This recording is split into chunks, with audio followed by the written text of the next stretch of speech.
From McFarlane Toys and their DC Superpowers line, we're actually having a first on the channel because I'm pretty sure this is the very first time I've ever reviewed a vehicle.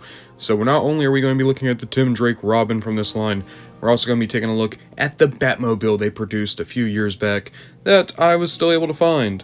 And who knows, if this goes well, I might also take a look at the Invisible Jet and the Supermobile. But if you had to choose a first vehicle, let's be honest, there are very few that come anywhere near as iconic as the Batmobile.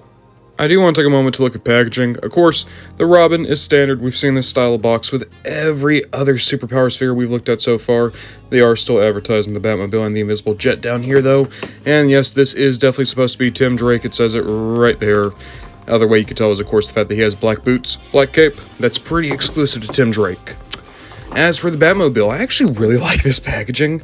It's very big, very showy, very retro. Love the colors on it. On the side, another picture of the Batmobile. And on the back, you got some of the gimmicks. So hidden rocket boosters, battering ram, and it does show that you can have two figures sat in it.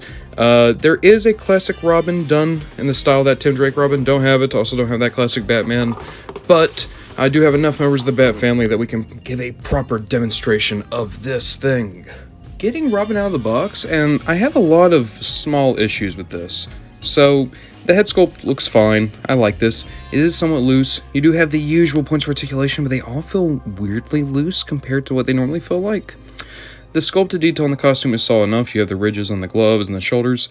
The cape, though. So, all the Superpowers figures have a metal ring inside the cape so you can take them on and off. But this is so, loose feeling. It almost feels like it's broken inside there. So it has a hard time actually staying on Robin. Other than that, he looks fine, but there's not much here that really grabs me.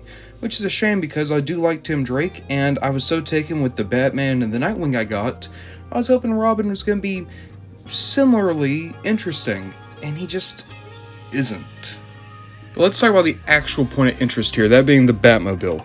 First off, I do want to say I really like this Batmobile design. It's, of course, very heavily inspired by the original Kenner Superpowers Batmobile, but something about it also reminds me of the Brave and the Bold Batmobile. Not the color scheme, because that one was black and red. This one, of course, is mostly blue with black. But there's something about just the angles here that reminds me of the Batmobile from the Brave and the Bold cartoon, which is great, because that might be my favorite Batmobile. I really love just how aerodynamic this Batmobile looks. It looks more like a sports car than a tank, and I actually kind of prefer it when the Batmobile does look like that. You can see all the rims have the Bat logo. There is a cockpit inside. You have a little Bat steering wheel that actually turns. You have all these monitors and gauges. There's a radar here, control panel down there, sticker detail out the wazoo, a great little orange windshield, and then there's some gimmicks as well. So you hit the Bat head here, and you got a battering ram. Oh my god, I just realized that that's a pun. Okay, yep, battering ram. You also have these wheels here. They come detached out of the box. Everything is attached to the Batmobile in box, save for the wings. You gotta clip those in. The other big gimmick here is, of course, you have thrusters, but you lift up this, and you have more thrusters. But this keeps going up, so you could actually put more figures in the Batmobile than just the two.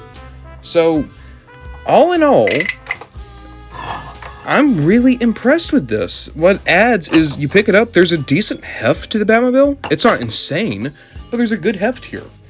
This is a $30 vehicle, and I'll be honest, I could totally see how it becomes $30. This is a decent value, I would say.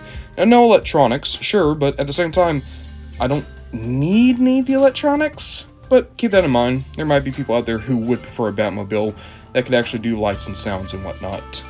Bringing in the members of the Bat family I've been able to find so far, that being the Keaton-style Batman, the modern Nightwing, and of course Tim Drake that we just looked at a minute ago, I think this Batmobile also has pretty good scaling. Of course, the characters are taller, but the Batmobile is still massive to be around. Recreating one of the glamour shots from the box, here is our Batman and our Tim Drake sitting in the actual cockpit of the Batmobile? Cabin of the, I don't know what you call it, the driver's section of the Batmobile. They fit in very well. It wasn't hard to get them in any way, shape, or form, and I think they look very good in there. I will say, I do want to get the classic Batman, and I think when I get him, he will be the one staying in the Batmobile. I like this Keaton Batman a lot, but it is weird to see a blue Batmobile with an all-black Batman. And just to show what I'm talking about from earlier, when you put out the hidden boosters, you totally can fit another character in there. It looks really weird, but, you know, if I were a kid, I totally would do something like this. I've actually not opened any villains from this toy line yet, so standing in for villains, we have Peacemaker and Vigilante. To be fair, these are the types of anti-heroes that Batman probably would go after, you know, the whole no-kill rule thing.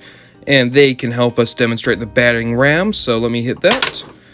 Oh, wow, okay, so they have to stand closer than I thought. So, as you can see, the ram does go out pretty far, but not super far. So I was able to hit Peacemaker, but not Vigilante, so maybe they both just need to stand like right here against it. And there we go. It's fun. There was a part of me that was about to say I kind of wish it would actually launch. Actually, no, I'm very happy it doesn't, because if it did launch, I guarantee you most of these Batmobiles would be missing their front bumper within a few years. And finally, recreating one of my all-time favorite scenes from Justice League, here are Batman and Superman just shooting the breeze inside the Batmobile. Getting in the entire collection so far, and I'll be honest, I was sleeping on this line. This Batmobile is so much fun. It's such a simple, dumb fun, but it is a good fun.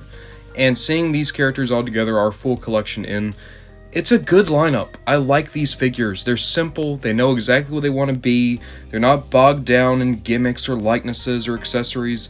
They're just good little pocket money toys.